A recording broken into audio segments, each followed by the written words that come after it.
E aí, gente, hoje eu vou fazer um vídeo assim explicando o desdobramento de B2, o desdobramento fisiológico e patológico. É algo bem intuitivo, é bem interessante.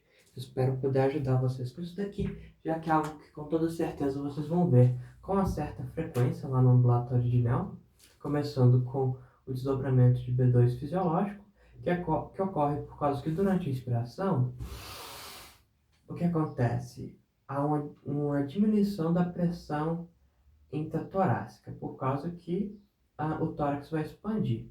Menos pressão significa maior volume, passando por aquela região.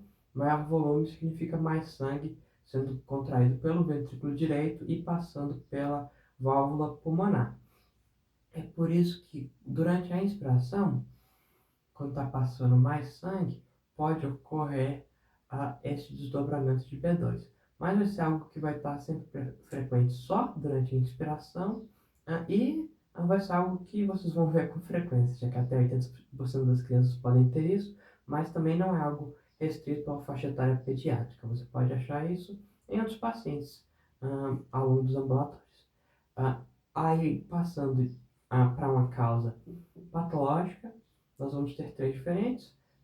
Eu vou começar por outra causa patológica que acomete a válvula pulmonar, que é o desdobramento de B2 por um alargamento deste desdobramento, né? Então, o que acontece quando é um desdobramento de B2 alargado?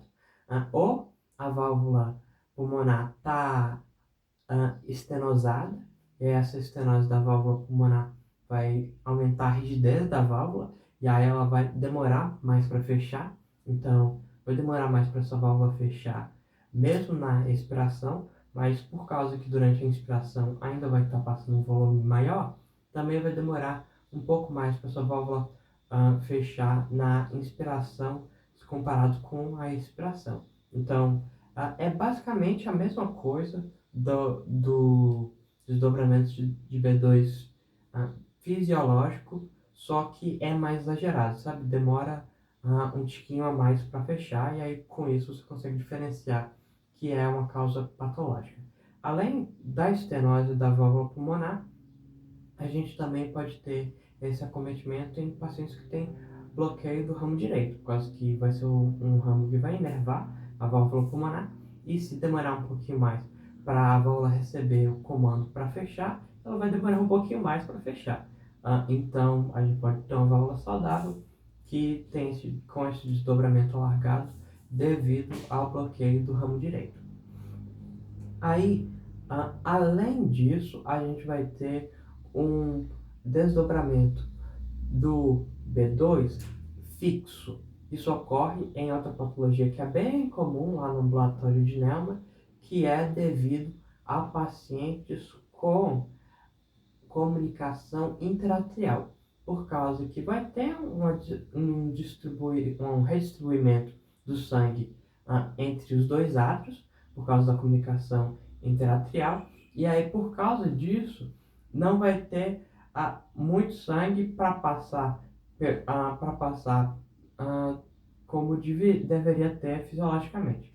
Como tem menos sangue para passar, então a inspiração não vai fazer tanta diferença para a quantidade de sangue que chega no ventrículo direito, já que parte desse sangue foi para o átrio esquerdo, quando deveria estar no átrio direito. E aí, por causa disso, a gente não consegue realizar nenhuma manobra para induzir uma mudança do tempo, sabe?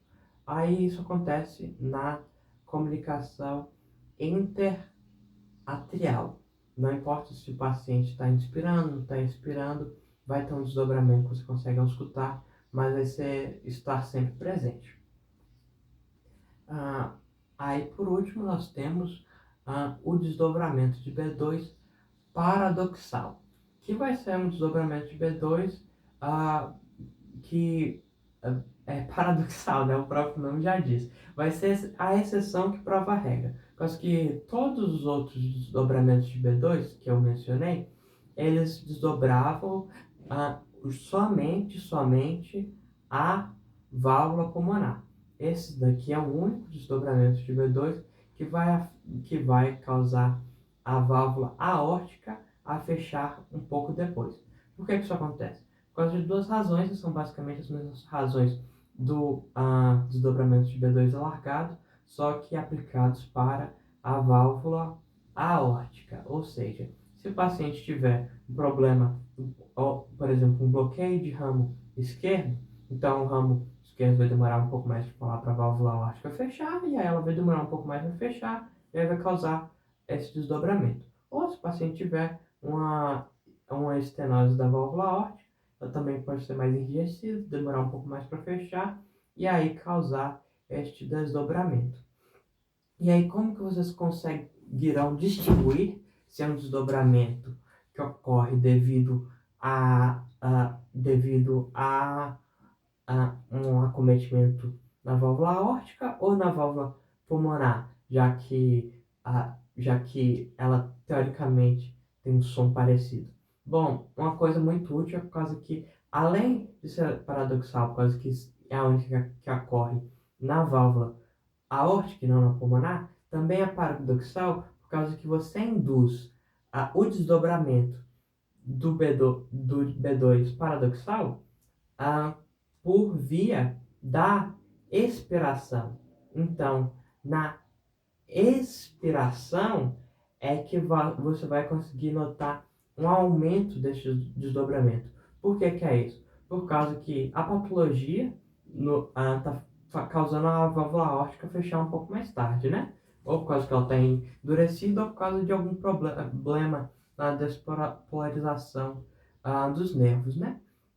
E se a válvula aórtica já está fechando um pouco mais tarde, então a válvula pulmonar vai fechar um pouco mais perto da válvula aórtica se ela demorar um pouquinho mais para fechar. Então, na inspiração, como passa mais sangue pela válvula pulmonar, vai demorar um pouco mais para a válvula pulmonar fechar, e aí por causa disso ela vai ficar um pouco mais perto do fechamento da válvula aórtica, por causa que tem o mesmo mecanismo de diminuição da pressão intratorácica.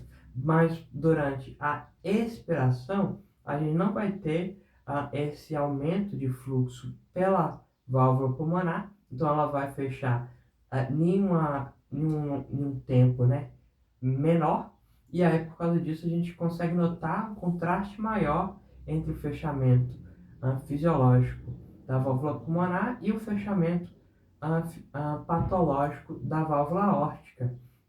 É por isso que no desdobramento paradoxal, o paciente vai ter esse desdobramento acentuado durante a expiração.